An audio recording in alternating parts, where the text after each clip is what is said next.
I like to tell my advisors, everyone is a client. They just don't know it yet. 4, 3, 2, 1.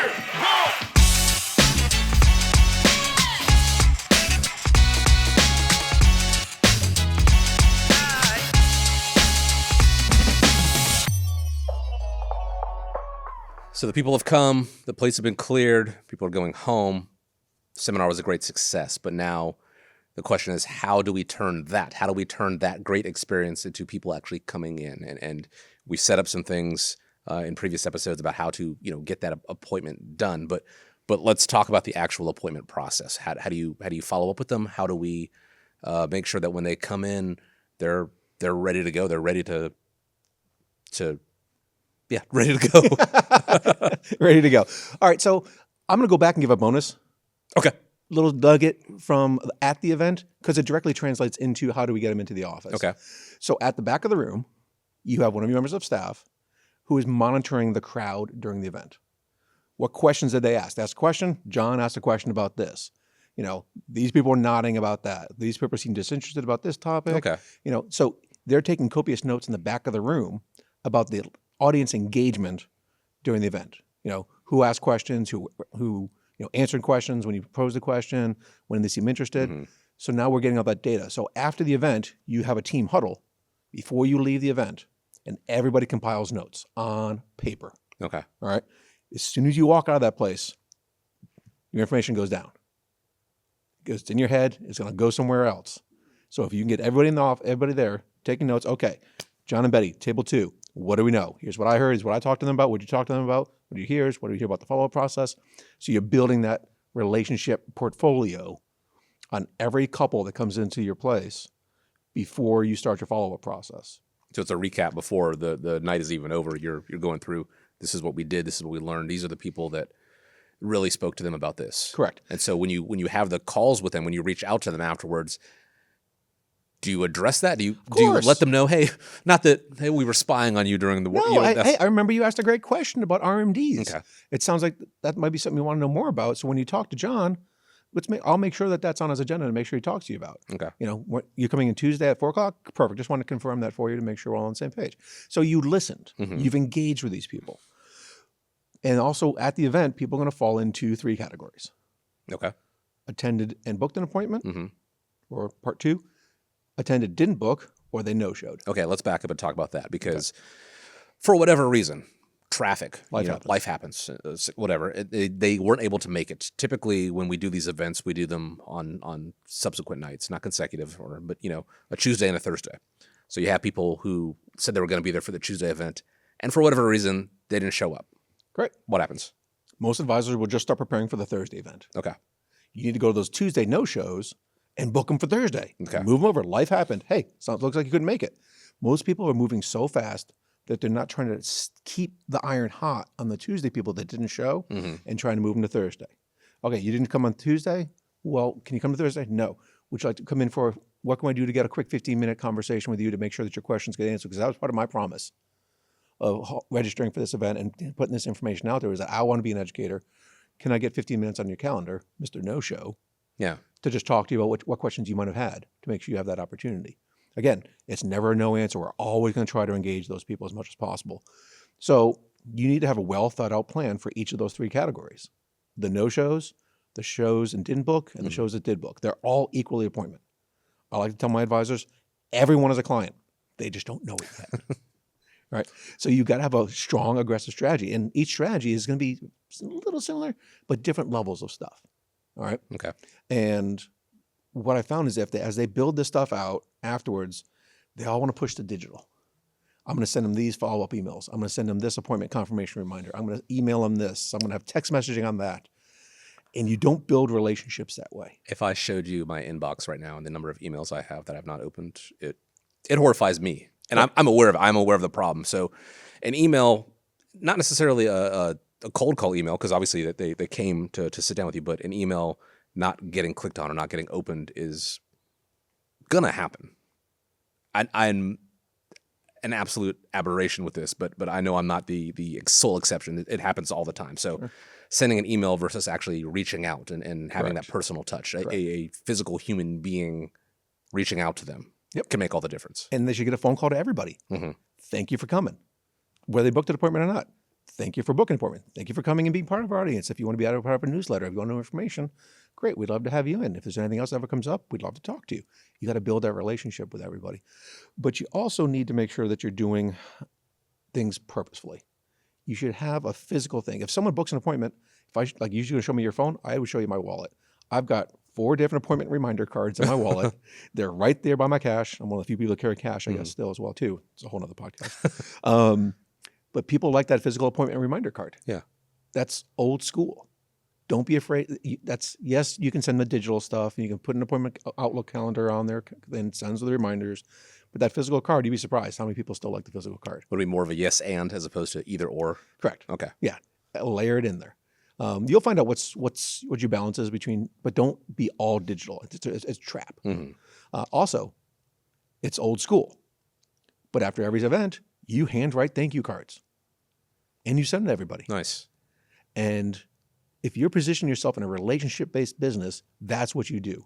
If you're building a transactional thing where it's seminar, appointment, close, who's next? That's not the way we build companies here. We show advisors how to grow their business by being very strategic with very specific touch points with a purpose to help them grow their practice. Having that personal connection and that subsequent great example is when we bought our house 8 years ago. The realtor to this day still reaches out to us, still contacts us, sends us. I still get the mailer about what team is playing on what Saturday, and and it's a nice touch. And we haven't bought another house since then, but I do know I recommend her out there. And so maybe the people who attend these events, obviously the goal is to get them into the office next, but also they can go, hey, John put on this great seminar. If you're available for the next time, that word of mouth, that personal touch helps add to that credibility, right? Absolutely. And we need to be easy to do business with, right? We need to have the people know you can come, we can do a Zoom call. Mm-hmm. We can come to my office. We can meet at Starbucks and just get to know each other a little bit. Like you can choose your adventure with this and being flexible on that side of what do you prefer? Obviously I'm best prepared for having the most engaging events at my office. In person. Yeah. At my office where I have all the resources I need. I'd love to show you what we have. But some people just prefer the first one being a discovery call over, Zoom, Mm-hmm. just talking to them, which is fine too, which means you should have the right background and lighting and everything like that. Okay. That's a whole other podcast as well too. But, choosing their own adventure to make sure that there's never a no, right? You never in classic sales. You never ask a question where the answer is going to be yes or no answer. It's always a leading thing to the next thing and to the next thing. The point of the first appointment is book the second appointment, that kind of thing. So along the lines of being easy to do business with is some advisors between, booking the appointment and coming to the first appointment, they want your documents. They want your stuff. Okay. Right? And they should. Right? If the higher level advisors won't see people until they have all their statements. Sure. But that sounds like a lot of homework to me. Yeah. And I don't like homework. A+ student, still didn't like homework. So be easy to do business with. Have a secure file Dropbox Mm-hmm. on your website so they can just drag and drop. But you can also tell them that that's a very secure encrypted source to make sure that help your reassure information is never going to get out there into the public. Yeah. Right? Because they're very private about their information as well too. Do I need to send a courier? Do I need to let you drop it by the office a couple of days before the appointment? Whatever it is, find ways to be easy to do business Make with. them comfortable with it. And that's where I think technology can help a lot too. The drag and drop, Mm-hmm. just make it easy for people. Yeah. But giving them those options, because as we talked about the digital versus old school Zoom meetings and the drag and drop, that is very digital versus the old school. Could they still bring in but whatever they're most comfortable with. Maybe they don't want to drive in traffic for this 15-minute appointment. The Zoom option is still available there just to make sure that they took the time, they were interested enough to come to the event, come to the seminar, and then have that appointment set. Mm-hmm. Make it as accessible for them as possible. Yep. What about, okay, so we'll talk more about the people who actually set the appointments, and we kind of spoke to the no-shows as far as the people who came but hadn't set the appointment. Or the people who no-showed, they now kind of fall in that category, the people who have attended and didn't set the appointment. What do you do there as far as reaching out to them, obviously, Mm-hmm. but the follow-up? Is that something you do the next day? Is that something that you would advise them, wait 2 days? It's kind of like the old dating. When you get someone's number, Sure. How long should you wait before you call? What is it for this? Because in a way, it is still building that relationship. It's not dating them. You should have a purposeful plan.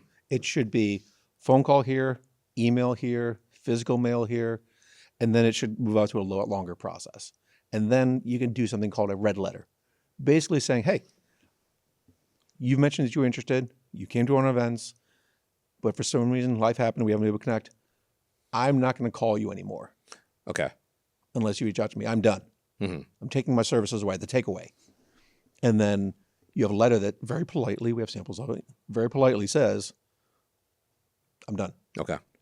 You would be surprised how many people, when they get the red letter, will be like, no. Interesting. I was meaning to get in touch with you. Sorry. Can I still get time on your calendar? Because I was wondering about that for people who, as you said, life happens. I can't make this appointment that I set. And then this happens, and then this happens. They keep pushing you off. Being able to discern when it is life continuing to happen, as it does for so many people, versus this lead has gone cold. I should no longer pursue this. Sure. Is that something we can help people gauge? That's obviously going to depend on this case-by-case basis. Absolutely. And it's all going to be about not being by yourself. There's so many advisors out there that they don't know where they come against all these objections and they don't know where to do with it, right? And they just let it go. Yeah. Now, we have a conversion coach called Beth Page. She was the appointment setter for a $100 million annuity shop. And this is all she did. Just setting the is appointments. get people into the office, manage the calendar. The advisor saw 4 clients a day, close $100 million of annuity premium every single year. So she is now an impact employee where she will work with that person in your office to raise them up. How do you say this the right way? How often do you call? What do you say during this process? What do you send them? If there information on this, if you got some bucket list items out of them, maybe you send them like a coffee table book. Okay. So show what you heard. You send them something about your charity. Maybe you send them a wow box, which has got a little mini brochure in it, a book, a cover letter, something about the charities that you support, and it's a physical something back into their office to re-engage them as well too. Yeah. You said, Beth will help work with the person in their office if they do not have someone in their office. If it is not a smaller shop, but if it is, 2 or 3 people just in the practice themselves, they don't have time to do that. We can use our Impact Call Care program for that. So not only in a previous episode, we talked about how they'll nurture people to the seminar, they'll actually nurture people after the seminar as well too. They'll book them into your appointments. And it's awesome. These are people that are happy, nice. You hear the smile on the phone with them. I almost did the chef kiss thing. Yeah, I know. Yeah. You can do it. It's fine. But having someone that's a professional that can do that for you so that you can move on to the next thing, to make sure that the high level engagement is always there for you is great. And I would recommend a Discovery Call with Melissa over there. She's amazing. Because that's something that we do as a whole. Obviously, the goal is to help grow people's practice, grow these advisors, into bigger shops, more successful, things like that, but also give them the time to really focus on how to make that happen. Whether it's, obviously the personal touch, there's nothing like that, being able to reach out and call. But if it is setting subsequent appointments, things like that, maybe their time can be better utilized with other facets of their business, other things like focusing on the actual appointment when they do come in. And so that is something that we help them with regularly. Yeah. Having that one person that's an A+ player as your appointment setter is key. It's not doing 6 more seminars. It's having that one person that does the appointment, train them up, coach them up, get them up to where you need to be. Because the more you put more first appointments you have, the more closes you're going to have. And at the end of the day, that's really, it gives you the freedom. If it is doing more appointments, if it is doing more seminars because you find this to be successful, a constant hit rate, constant success rate, that's going to work for you. If it is being able to say, I'm actually good with just doing 3 of these a year because that is successful for me. Well, that's the beauty of this lifestyle. You can have a lifestyle practice. You can have a business growth strategy. You can have an exit strategy as well too. But with these seminars, with a 7-to-1 return on investment for these advisors doing per mailing program, that's crazy. That's why I'm excited about this stuff. So you see me get all animated. It's that we're making a difference. Yeah. And with these advisors' lives, but also in the lives of the people that they're helping as well too. So that's the feel-good side about what I do is I know that I'm helping people have more successful retirements. I know that I'm helping educate people, but I'm helping the advisors grow their practice as well too. I don't see myself as someone who sends out junk mail. I send out opportunities. And that's something we don't want people to lose sight of. Obviously, yes, we are helping retirees, pre-retirees, reach those goals, reach what they want to achieve. We are also helping the clients, these advisors, reach their goals, which is helping them, but also maybe give them the freedom to do whatever it is. Have them have a life of their own outside, so that they're not working 6 a.m. to 8 p.m. every night, unless that's what they want to do. If they're wired to, that's certainly their prerogative. But giving them the freedom, giving them back those evenings, time to spend with their families and things like that. That is really, when we talk about growing people's practices, it's not just about the numerical value. Exactly. And there's some things that we didn't even talk about yet. We haven't talked about widening your seminar funnel to get more people in than just direct mail and cross my fingers. Yeah. There's so much we can talk Hoping about. for the There's best. so many different things that go towards success. How to successfully track your business, your ROI from, what's your appointment ratios here? What's your this ratio? What's that ratio? How does it go to close? Where are they coming from? What are your 5 different marketing strategies? Like, we could go on all day. Yeah. With the different levels of marketing that we can help advisors with. It's just exciting. And we will, in subsequent episodes, maybe not you and I, but certainly here on Ready, Set, Grow Strategies, the podcast, helping these advisors with their practices, the pain points they might experience. We have been spending some time here talking about these dinner seminars, and what we really want to do is help turn your dinner seminars, turn every single one of them into these opportunities to help grow your practice, to grow your businesses, and be successful, and give you that freedom to do whatever it is that you want to do. And so if you've got questions about this, it's really easy. There in the podcast notes, on the podcast description, you can click there. It'll take you right to readysetgrowstrategies.com. Multiple ways to reach out to us. Someone on our team will get in touch with you as well and help you grow your practice like we do here. That's the name of the game here at Impact. And so, Pyro, I appreciate you taking the time to spend with the listeners here. I appreciate everyone out there joining us. Hopefully you found this insightful, and look forward to speaking with you.